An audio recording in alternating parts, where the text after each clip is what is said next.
Hey. Let me move my laptop over so you all can see. Hi, everybody. Look, happy Thursday, okay? And my light is probably all shining in my face. Listen, this is the quarantine and absolutely chill version of the show because, listen, in a minute, as folks are coming on and I'm trying to get situated here as well with the quarantine and chill version of Coaching from the Couch, which is actually pretty ironic, right? Because we talk about coaching from the couch, and the couch is where in your house, so we somewhat are where we supposed to be, right, you guys? Look, thank you guys for joining me. This is going to be a quarantine and chill series, so we're working through everything. We're working through everything, you guys. And I'm on my computer, as I always am. You guys always see me on my computer. So I'm trying to work through this while I'm in the house with you guys. I feel like we're all here together. And I'm going to sit here and try to do a watch party. But of course, hey, listen. As I get ramped up here, and I'm still learning like the new ways of doing work and doing business. If you are watching from a watch party, please be reminded that you have to join the CWall Sports and Entertainment page in order to see what's going down. Because I can't see your comments unless it's on the CWall Sports and Entertainment page. So for anybody that is sharing with your amazing family and friends, make sure they are aware as well. We want everybody to join for the quarantine and chill version of the show. I'm sitting up here, look, you guys.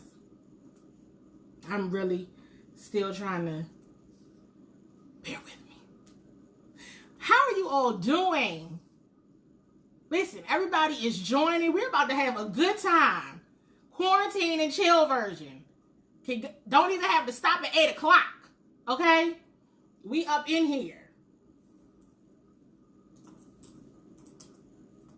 I think there's a slight delay because I can't see everybody's comments just yet. But listen, you guys, first and foremost, how are you all holding up during this time? I want to know how you're doing. I want to know how you're feeling. I want to make sure you're okay.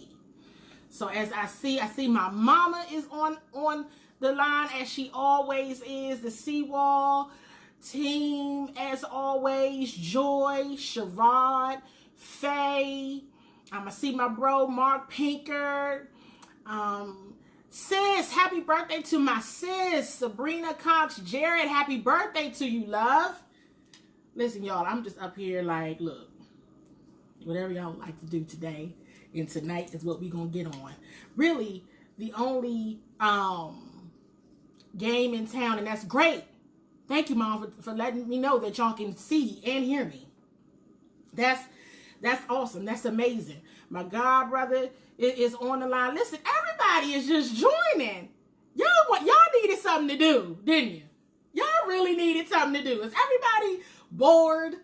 Because y'all came up here in droves. God bless y'all. Thank y'all so much. Listen, I have to shout out my team members at first for the Quarantine and Chill series, as I would like to call it. Because as you all know, in the last few weeks when COVID-19 first started, we were trying the live audio version of the podcast feature, which I like. Don't get me wrong. Just because you can see me and hear me doesn't mean that we're going to throw away the live audio piece, because that's another way to just connect with you guys. And I mean, any way that I connect with you guys is what I want to do. So we're going to try all formats.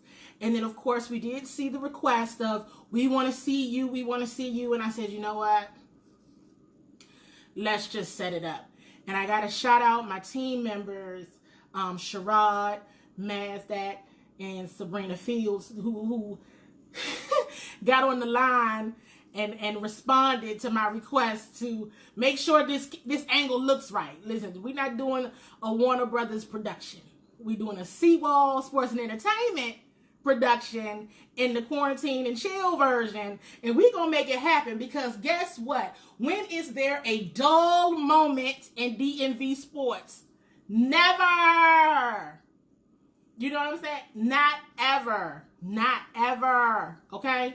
So even though sports is on a lull right now, is on a bit of a hiatus, we absolutely still have to talk Redskins.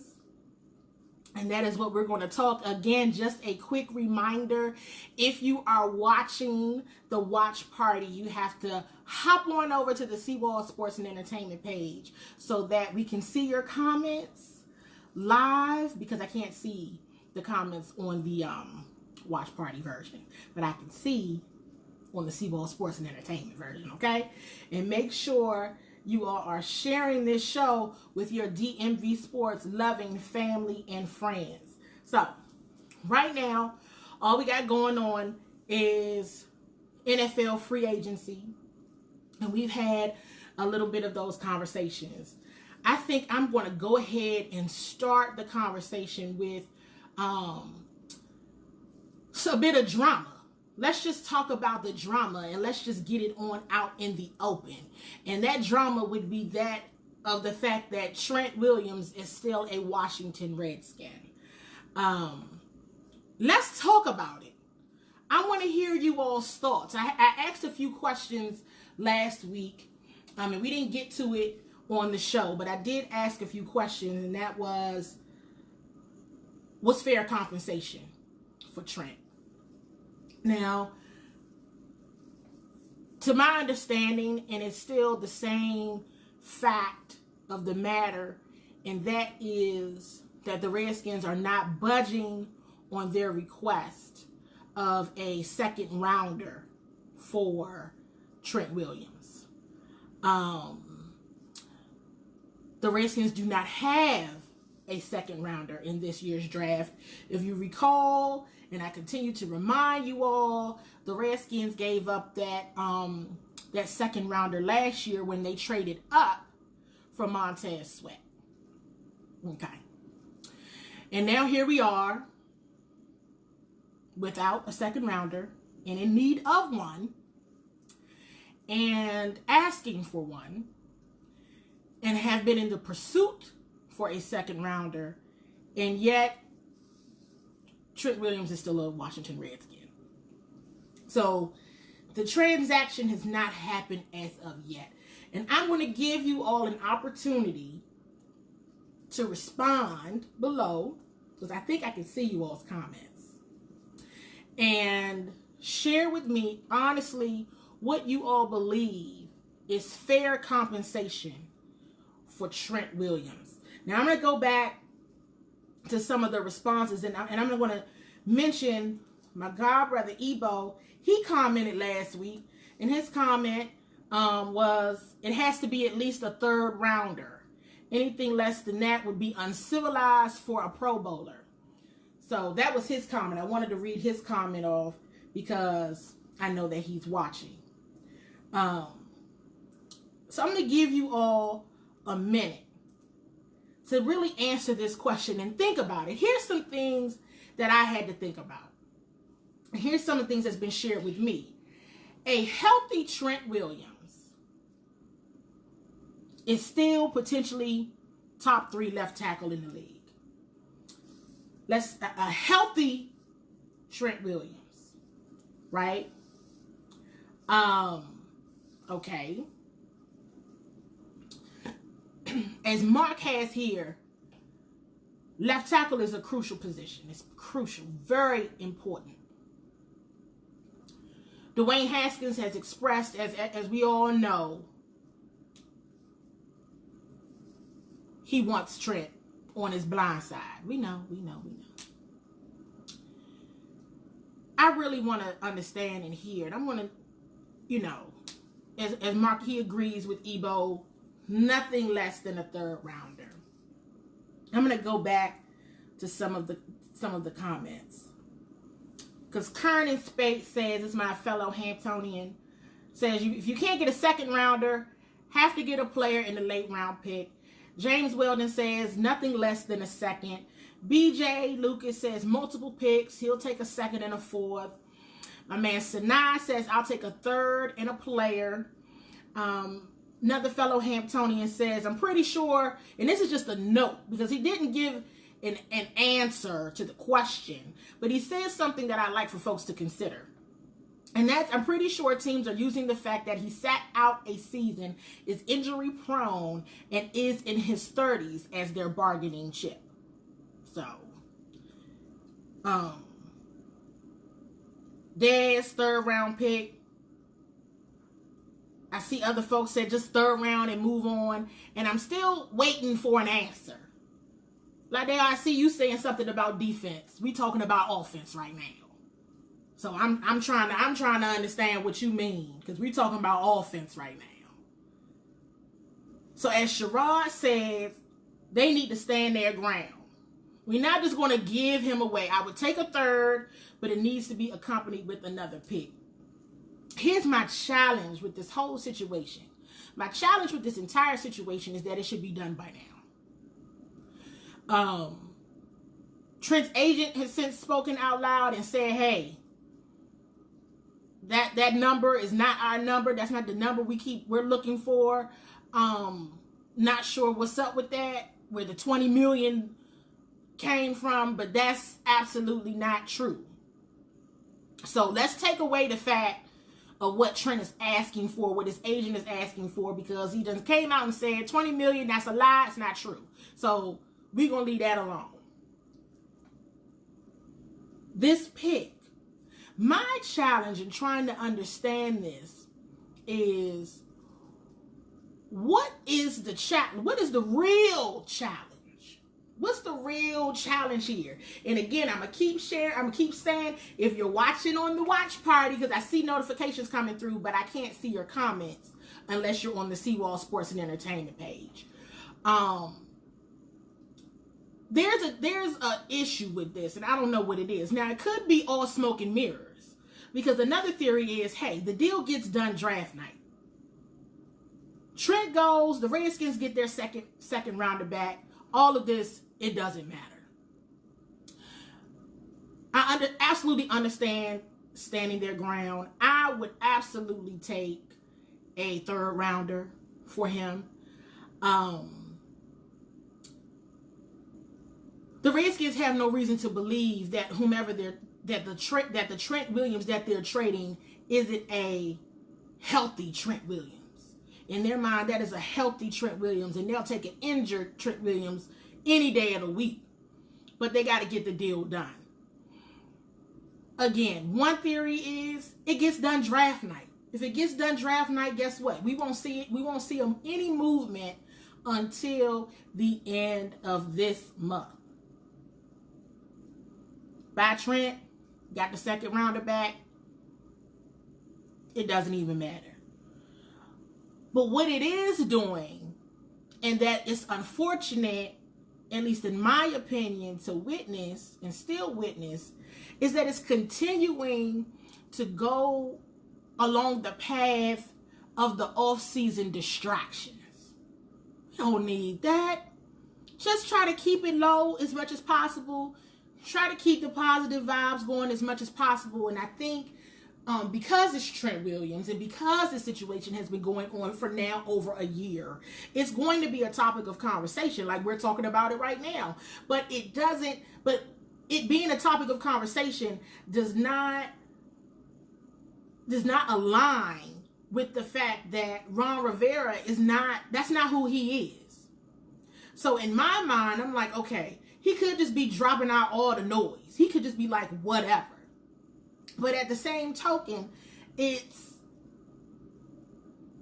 isn't how he operates. Ron Rivera, I mean. He's not into all of the media hoopla and what we doing and everybody in the business and everybody know what's going on. That's not even who he is. That's not how he handles and runs business. So I'm intrigued by this because, to my point, this almost goes exactly opposite to what Ron Rivera brings to any culture. And one thing about it, he eliminates distractions and drama. It's out. So I'm like, it's absolutely just crazy. And that's what I'm saying. I'm like, what now are we going to do if we are supposed to be no drama, no distractions, yet we have to talk about this all the time? So I don't know when the end is near. I will guess that the end would be near come draft night. And that's all I can say. Hopefully, as Joy just said, we've had enough drama. Let's all move on. But yeah, I appreciate everything Mark is contributing to the conversation. And third round or higher, you just can't give them up for nothing. So you can't be mad at the Redskins for holding strong. You can't be mad at them for that. If you want to hold strong, hold strong. And definitely don't back down. But at the same token, they're going to have to find that balance of limiting all the distractions. Because as soon as Trent Agent out here taking shows and talking about how sorry the Redskins front office is, that's the same stuff we was dealing with before. And that's not who Ron Rivera is. So that's why I'm a little caught up in the what's really going on over there on this topic.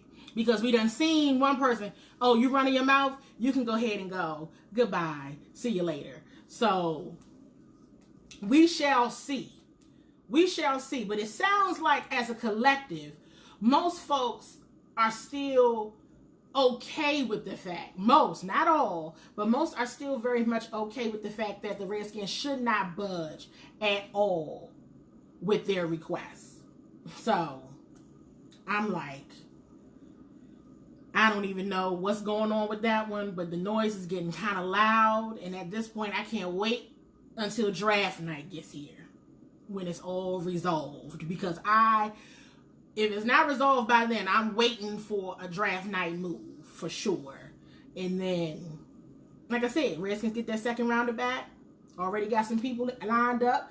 I'm sure I have full confidence in their draft board, and so they're anticipating getting it back. But I do believe a deal gets done by then, for sure. If not, then we'll be on here again sometime in May. Like, what in the world is going on here? And that's going to be a mess, because nobody wants to talk about that. Not forever. Not forever. But it's good to know that even though he has set out, that folks still believe in his abilities. Because most people would have written him off just because even before he sat out, when was the last time he played a full season? So, I see my girl Tina on here, and I'm going to address my godbrother Ebo's comment.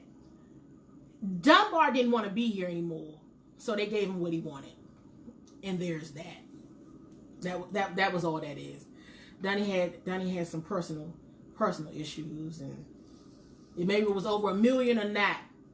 And people told him 100 million different ways that they wanted him on this team, and he still kept running his mouth. And like I said, Ron Rivera doesn't operate in that kind of environment. He doesn't deal with that. He'll be out in a minute. He's not dealing with that. Nope. So, moving on to the next topic, I want to talk about newest quarterback, Kyle Allen. And I know some folks are just going to love this. What's one thing that I truly love about some people? Be a nice person. Just be kind. Just be pleasant. And I'm with you 110%. If you're nice, I can roll with you for a while. And let me tell you something. Kyle Allen and quite a few of the new free agent signings all this week have had press conferences, via phone with the local media. And he's a really nice guy.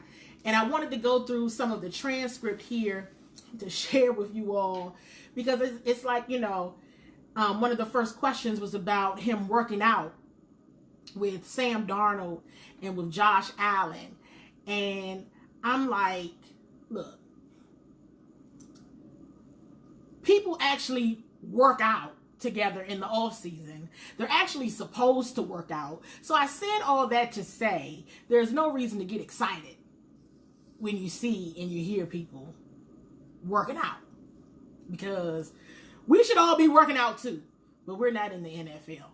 So all I'm saying is, don't be like how I used to be, getting excited when people posting workout videos, because it doesn't matter. They're all supposed to do that, okay?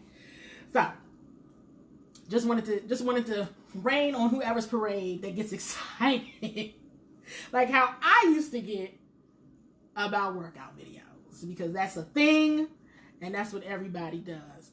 But I see Russ has joined us, and one thing Russ has said, and he said it the other day in his Redskins group, and that is that Kyle Allen can play. He can. I'm actually quite excited about it. I think some folks may have taken, and we knew that folks were going to run with it and it was going to be crazy. The comment, and I have the transcript right in front of me, and I still can't find it right quickly, but about the comment about coming in to compete for the job. And that's just football terminology, you know. Some folks are threatened by the competition and saying that, okay, we're going to compete and we have a competitive camp and that's what you're going to do. It's just football talk, you know. Of course he's going to compete. But, I mean, but again, let me go back, because Sherrod is, yes, the Jameis Winston, please don't take these videos, because, listen, Sherrod can attest, I used to get very excited about workout videos. Please, just, no. We're not doing that, please. It's not very good.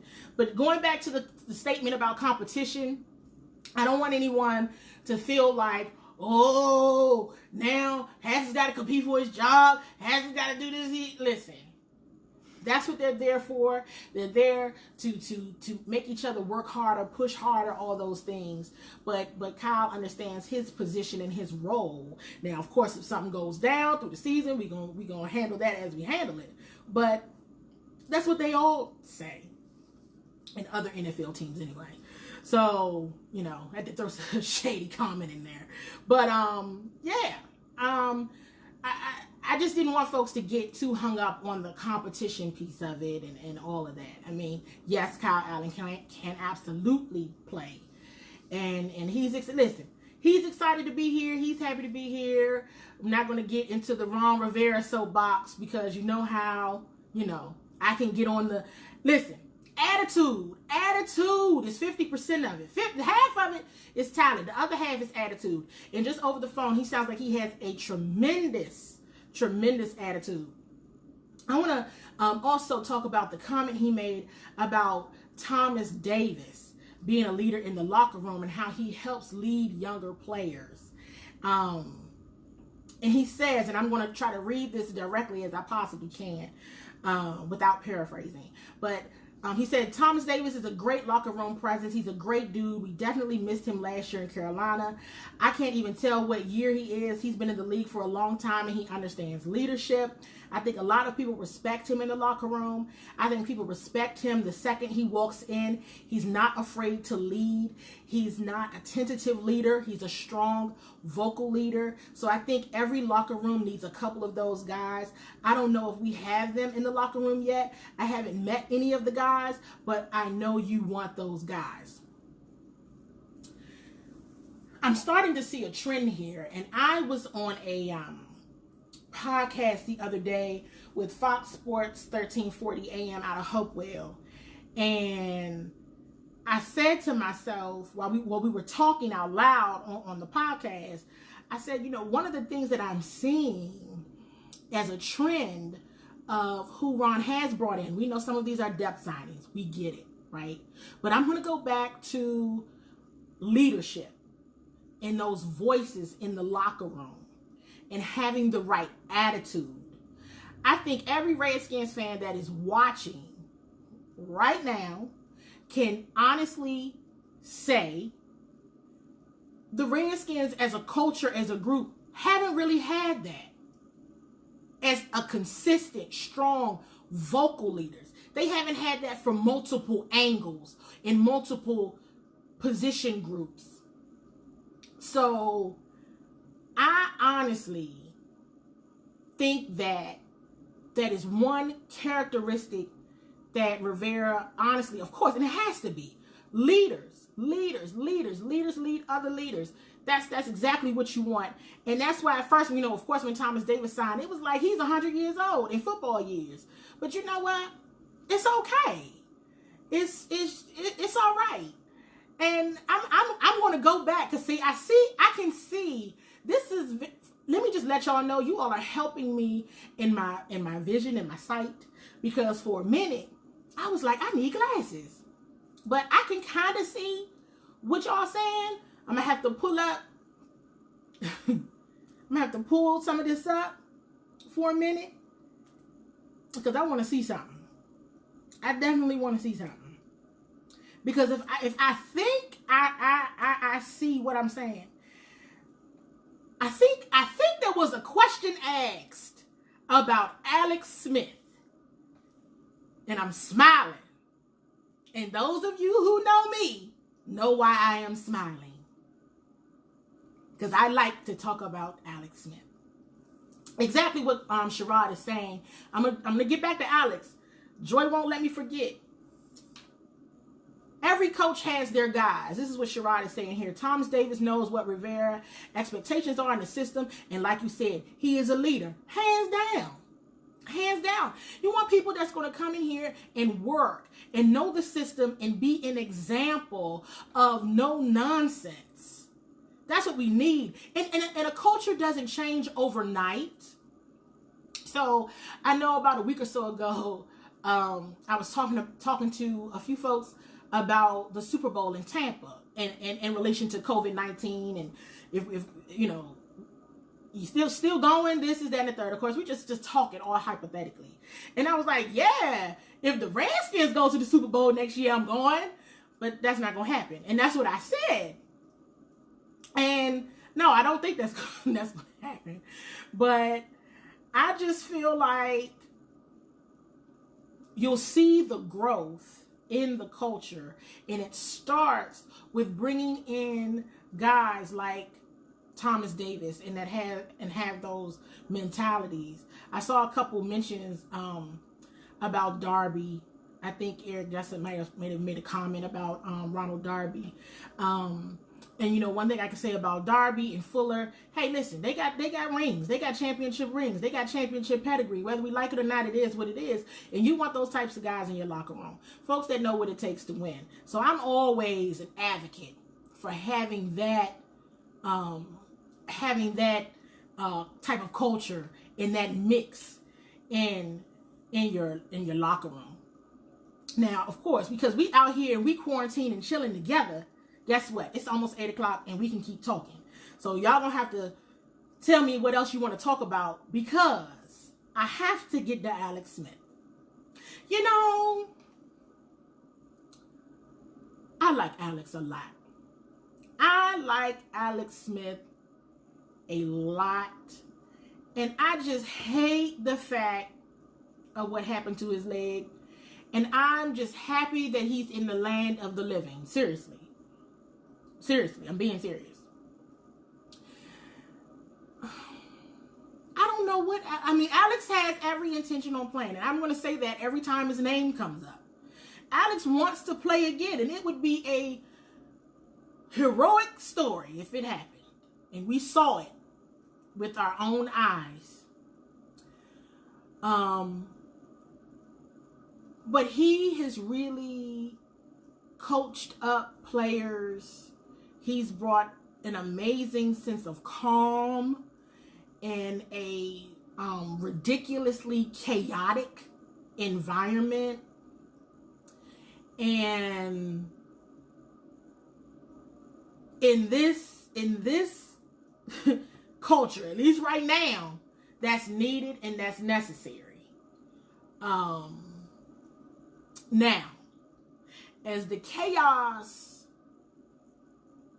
continues to die down, I'm not sure if that voice will be needed as much if that voice isn't coupled with availability on the field. I hope that makes sense. And I will leave that there. And so that's my Alex Spiel. Very nice man. Nice man. Great, wonderful family.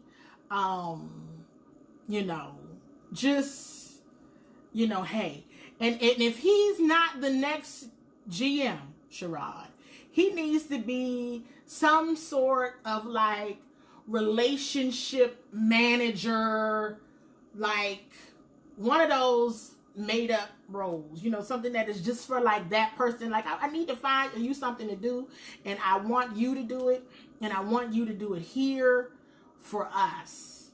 That's what he needs to do. I don't know. And I'm going to leave that alone because I like Alex. And I'm going to let that go. And yes, actually, Russ is correct. He should be happy that he can walk. Now, I'm going to leave the other sentence alone, but he should be delighted that he can walk. Yes, that is true. But you know what? Hey, man, listen. Alex be out there walking faster than me some days. So, hey, look, I don't know. Am I the problem or is he the problem? Because but hey, I'm not a quarterback in the National Football League. Definitely don't think he's washed up. I think he's just got an injury that is daggone near impossible to come back from. That's all. I don't think he's washed up. His mentality is right. He's doing what's right. He's thinking what's right. But you can't, if your leg don't work, you can't run. I don't know. That's all I can tell you. If your leg don't work, you can't run. So, I just hope he gets better. And that's all I can say. Now, somebody asked me about draft picks. And while we're on here, who would I draft rounds 1 through 7? And let me just say this. In terms of who would I draft rounds 1 through 7, good Lord, we'll be on here talking for a very long time if I had an opportunity to really get through and talk about who I would draft rounds 1 through 7. So I'm not going to go through rounds 1 through 7 today. I will say, let's go ahead and talk about what the Redskins should do with the first round draft pick. I'm going to give y'all an opportunity to share in the comments, what do you all want to see the Redskins do with their first round pick? Who do you want them to draft? And what do you want them to keep the pick? What do you want them to do? And just let me publicly say this. I can see y'all comments. And I'm not fooling with Russ tonight. No. Nope. My mother is watching. And that's all I will say about that. Nope. Y'all not, and Tina, I'm not fooling with you either. Where is the feedback on the first round draft pick? What is going on here? Have y'all been in the house too long? My gosh. Y'all are something else. Y'all are cutting up really bad. And I'm holding it together. And not laughing at y'all. I refuse. Nope. First rounder. What are you going to do with it? Who are you drafting? I really want to know. I really want to see the comments. Shout it out there in the comments. What are you doing with the first round draft pick? I really want to know. Because I've had some time to think about this. Right? And with the second pick in the draft, let's just say this too. You have the second pick in the draft is a great and wonderful thing, and that's awesome. But that also means that you're not a very good football team. So there's that. You see what I'm saying? So I don't want the Redskins to get into the what am I trying to say here? Into the rhythm of being in like the top 5. Unless, of course, they inherit this pick from something else. Or from somebody else. That's the only time. Other than that, I don't want this to be a trend for the Redskins. So, let's see here. Russ says, first round Chase, third round, best available tight end or left tackle. Were you looking at my notes? Because I felt like that's my answer. And so I'll wait for some more feedback to come in. First round, just draft Chase, please. Oh my God. Because at this point, if they don't draft Chase, I think some folks are going to go bonkers if they don't draft Chase. Let me tell you something. You know, and I'm for filling positions and everything like that. Get Chase. With Jack Del Rio as the defensive coach, draft Chase. So that is what you do. What I would do with the first round pick. With that first round, second pick, that is what I would do, is draft Chase. I don't know how they're going to get that second rounder back unless they, of course, trade Trent, and that's what they get. Exactly what Sherrod is saying, you just can't pass up talent like that. It's just not even worth the risk. And it's not worth the risk. The only way I would entertain the conversation is somebody has to give me a whole lot for that second pick. A lot. I mean, it would have to be borderline like that year when the Rams got us for RG3. It would have to be that type of deal for me to even consider it. Not for me to do it, but for me to actually consider it. Yeah. It would have to be one of those types of deals. Other than that, Chase. That's it. That's all. There's no other debate and no other way to look at it. I've been looking at some of the tight ends in the draft, right? And I've only come across 2, and I've asked folks a lot of questions, right, about these. And it's tough. You know, drafting tight ends are gems. Tight ends are few and far between.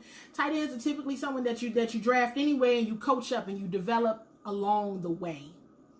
So the 2 potential draft picks that I have here, I have Josiah DeGuara, and I could be saying his name wrong, from Cincinnati. And I think this gentleman, he has really flown under the radar. Haven't heard much about him. I don't think he's not like a Travis Kelce, but I think he definitely has all of the pedigree to be very successful in the NFL. I don't know. I just like the way, he's a big guy. He looks, he looks the part for sure. And he's strong, and he does all the right things. And I can just envision, from a player development perspective, that he would be absolutely awesome in the NFL under the right coaching regime. And then I'm going to go with Harrison Bryant from Florida Atlantic.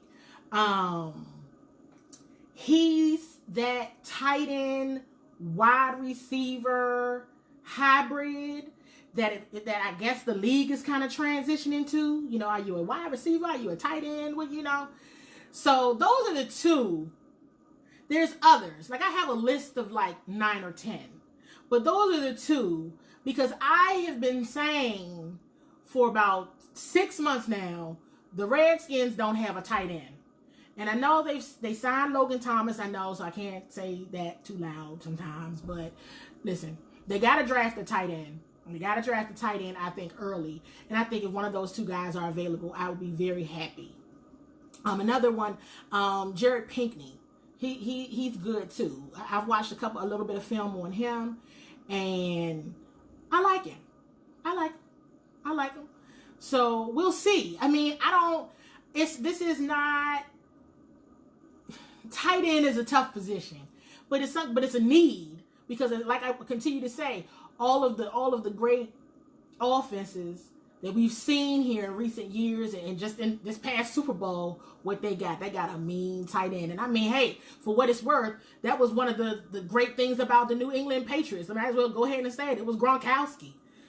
You know, TB12 had Gronk, and Gronk had TB12, but he was a huge asset to that offense. And when they did not have him anymore, then they didn't have that consistency at tight end, it went down. Hell, our offense went down. The Redskins offense went down. Jordan Reed went down, and so did everything else. A lot of it with that offense. So Chase in the first round. Of course, with Trent going to be gone, you gotta get a left tackle. You gotta get a daggone good left tackle and a tight end. So, Rush, you stole my answer. And we can go ahead and throw a free safety in there too, because we need a free safety. All right. So that's all I have for this week, you guys. Thank you for quarantining and chilling with me on Coaching from the Couch this week. I truly do appreciate it. Please make sure you are sharing this show with your DMV sports loving family and friends every Thursday at 7:30. Of course, now we've been doing like little shows throughout the week via live audio, or now I might go ahead and get on the camera and say, "What's up, y'all?" Throw my genie rag on for y'all and just say, hey, let's talk about some things. You know, of course, if there's any hot topics or breaking news that comes out. So with that being said, I'll be talking to y'all soon. Have a good night and stay safe and be well. And now let me turn this off.